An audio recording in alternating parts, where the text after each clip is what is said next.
Bismillahirrahmanirrahim.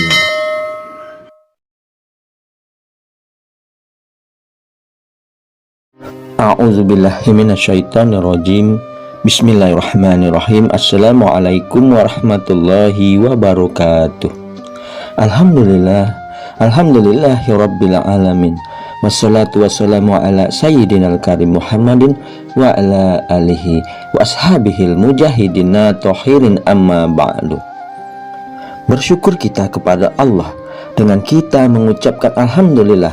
Segala puji bagi Allah yang telah memberikan kita banyak kenikmatan. Nikmat yang utama yaitu nikmat iman, nikmat Islam, dan yang tidak kalah pentingnya yaitu nikmat kesempatan dan waktu luang, sehingga kita dapat dipertemukan kembali di channel Cahaya Al-Qud ini yang insya Allah selalu membahas hal-hal yang bermanfaat dari dunia sampai akhirat. Shalawat dan salam tetaplah kita limpah curahkan kepada junjungan kita Nabi besar Muhammad sallallahu alaihi wasallam, dengan kita mengucapkan Allahumma sholli ala sayyidina Muhammad wa ala ali sayyidina Muhammad. Insya Allah dengan kita senantiasa bersalawat kepada Rasulullah, kita akan mendapat syafaatnya, baik syafaat di dunia dan syafaat kelak di akhirat. Amin amin ya rabbal alamin. Saudara-saudariku, para pemirsa channel Cahaya Al-Qud yang dimuliakan Allah, saya doakan insya Allah pada hari ini dan hari-hari seterusnya Anda semua selalu dalam keadaan sehat walafiat, selalu dalam keberkahan, selalu dalam limpahan rezeki yang berkepanjangan, selalu dalam lindungan Allah Subhanahu wa Ta'ala, selalu dalam kemuliaan dan kejayaan baik di dunia dan di akhirat kelak. Dan kemudian yang mungkin pada hari ini ada di antara saudara-saudaraku yang sedang menghadapi suatu masalah, baik itu masalah kehidupan, masalah rumah tangga, masalah hutang piutang, masalah pekerjaan, masalah bisnis, masalah perdagangan, masalah kesehatan, atau masalah kuliah, masalah jodoh. Saya doakan insya Allah semua masalah-masalah yang Anda hadapi akan segera diangkat oleh Allah Subhanahu wa Ta'ala, diberikan jalan yang keluar dari Allah Subhanahu wa Ta'ala, dan diselesaikan oleh Allah Subhanahu wa Ta'ala. Amin ya rabbal alamin. Saudara-saudariku, para pemirsa channel Cahaya Al-Qud yang dimuliakan Allah, pada perjumpaan kita kali ini saya akan berbagi mengenai pengalaman seorang pemuda. Dia bertahajud. Pemuda ini berusaha untuk mendapat pekerjaannya,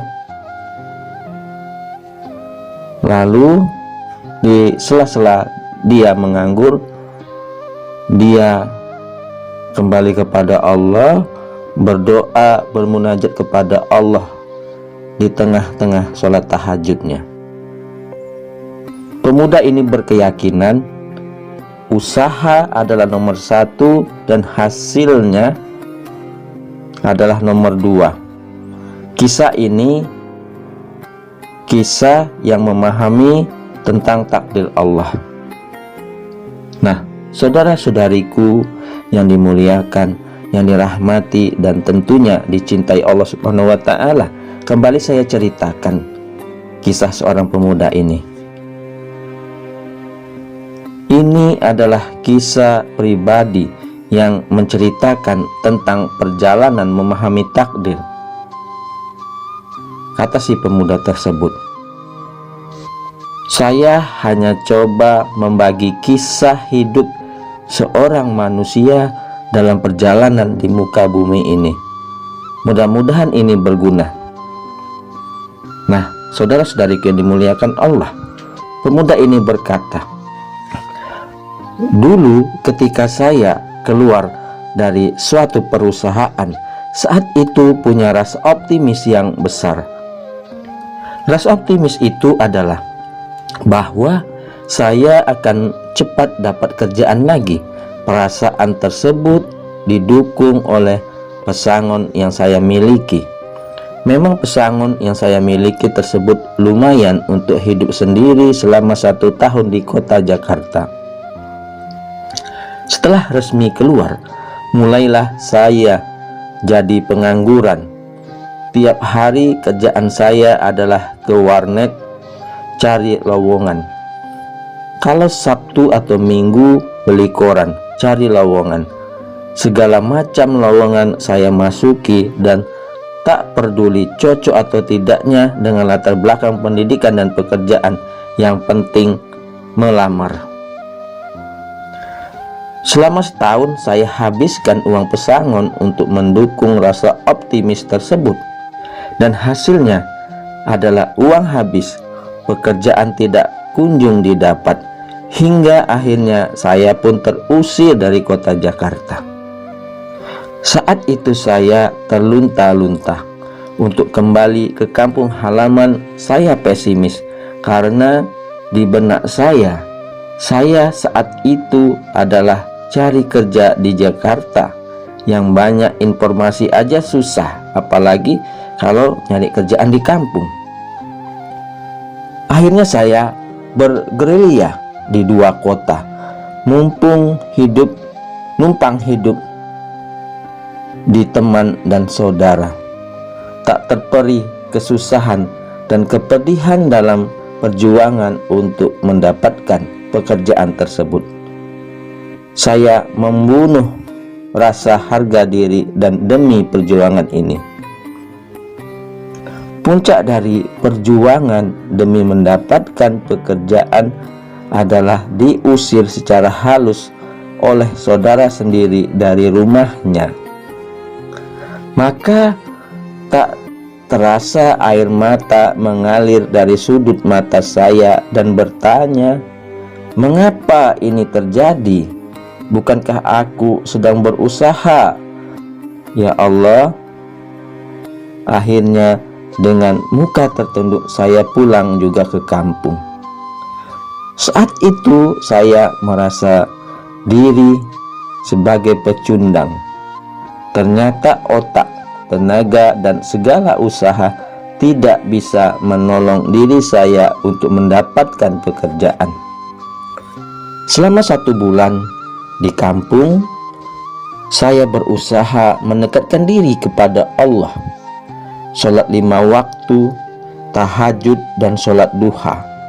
Namun saya masih kebingungan bagaimana saya keluar dari masalah ini. Hingga dalam suasana hening kesendirian saya berbisik, ya Allah, pintu mana lagi yang harus ku ketuk selain pintumu? Arah mana lagi yang harus kutuju selain arahmu?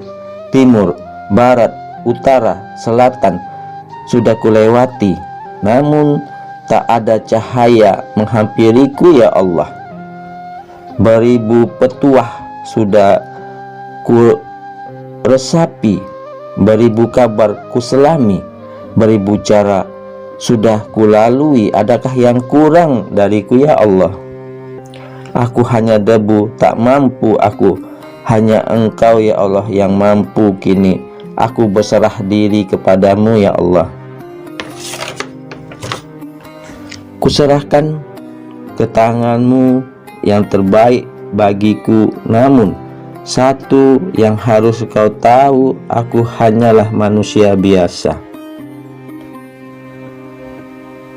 Dengan berlinang air mata, saat itu saya mengadukan segala permasalahan saya kepada Allah yang Maha Agung, yang mengatur hidup dan membolak-balikan hati. Nah, saudara-saudariku yang dimuliakan Allah,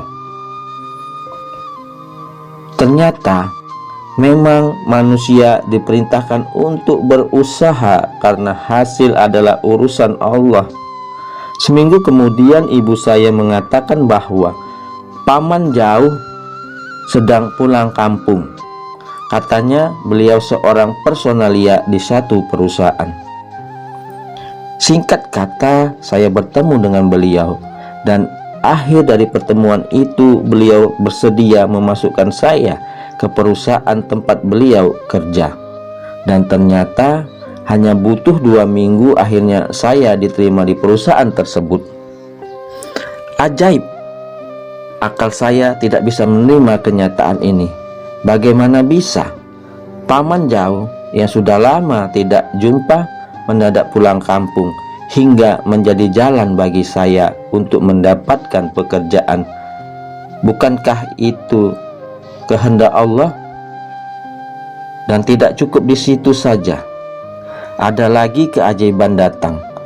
Selang 2 bulan bekerja di perusahaan itu, saya mendapatkan pekerjaan baru dengan upah yang lebih besar dari tempat bekerja sebelumnya. Saya ditarik oleh atasan dan yang dulu satu perusahaan. Padahal sebelumnya selama setahun saya kirim SMS untuk meminta dimasukin bekerja. Namun selalu beliau jawab belum ada. Hingga akhirnya datang suatu saat di mana saya berpikir ini adalah SMS yang terakhir kepada beliau. Jika beliau bilang tidak ada juga, saya sudah berusaha, hasil biar engkau Allah yang menentukan. Dan ternyata jawaban beliau adalah belum ada. Dari jawaban SMS itu, saya berkesimpulan bahwa saya tidak bisa bergabung dengan beliau. Ya sudahlah. Namun selang 1 minggu, kabar aneh datang dari teman. Kebetulan dia dan saya dulunya adalah anak buah beliau. Kami bertemu kembali di kota tersebut. Teman saya bilang kalau saya dicari oleh beliau, katanya. Saat itu saya tidak percaya. Ya, bagaimana mau percaya? Karena baru beberapa hari beliau SMS dan mengatakan tidak ada lowongan. Namun ternyata dia tidak sedang berbohong. Ketika main ke rumahnya, saya bertemu dan ngobrol dengan tetangganya yang ternyata dia adalah manajer di perusahaan itu. Saat itu timbul rasa heran, karena ketika ngobrol dengannya, dia malah seperti mewawancarai saya. Saya jadi bingung. Yang tadinya cuma mau main saja, dan mainnya pun ke rumah teman, kenapa sekarang malah ngobrol di rumah manajer dia yang bersebelahan dengan rumahnya, dan diwawancarai pula. Ajaib.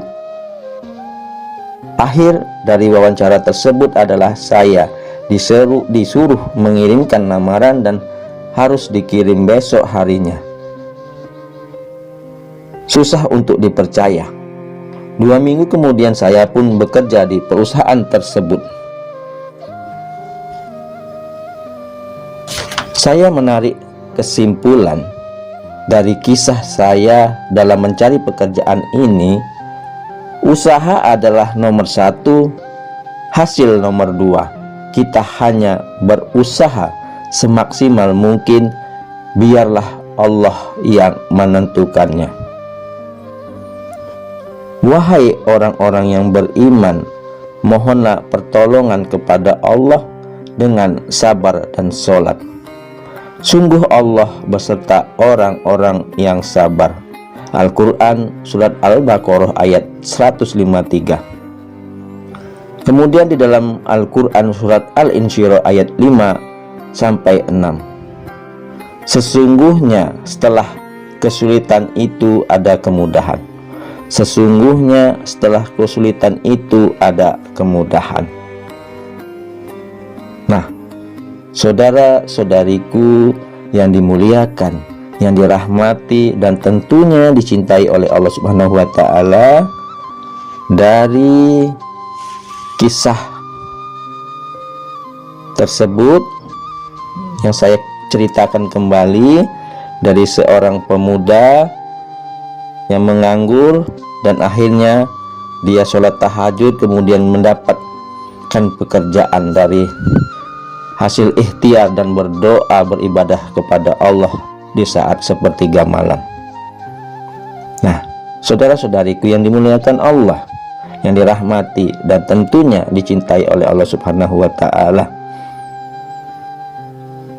pesan dari cerita kisah nyata yang dialami oleh pemuda tersebut, yaitu untuk para penganggur, jangan bersedih, tetaplah berusaha terus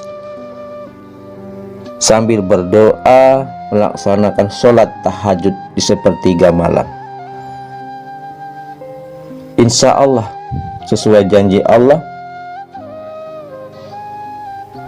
di dalam hadis Rasulullah yang diriwayatkan oleh Bukhari dan Muslim, apabila ada seorang hamba yang berdoa kepadaku, kata Allah, maka akan aku kabulkan doanya.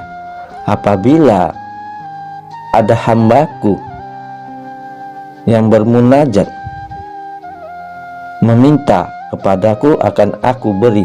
Dan apabila ada hambaku yang bermohon ampunan, bertobat kepadaku, maka aku ampuni dan aku terima tobatnya. Nah, saudara-saudaraku yang dimuliakan Allah, ini berlangsung setiap malam di saat menjelang fajar.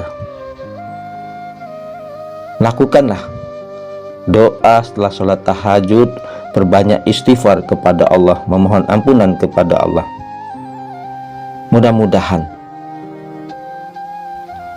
yang singkat ini dapat bermanfaat bagi kita semua.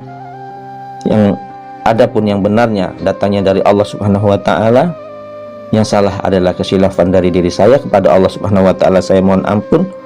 Subhanakallahumma wa bihamdika asyhadu alla ilaha illa anta astaghfiruka wa atubu ilaihi. Sampai jumpa di video-video berikutnya yang insya Allah selalu membahas hal-hal yang bermanfaat dari dunia sampai akhirat. Wallahul muwafiq ila aqwamit thoriq. Wassalamualaikum warahmatullahi wabarakatuh.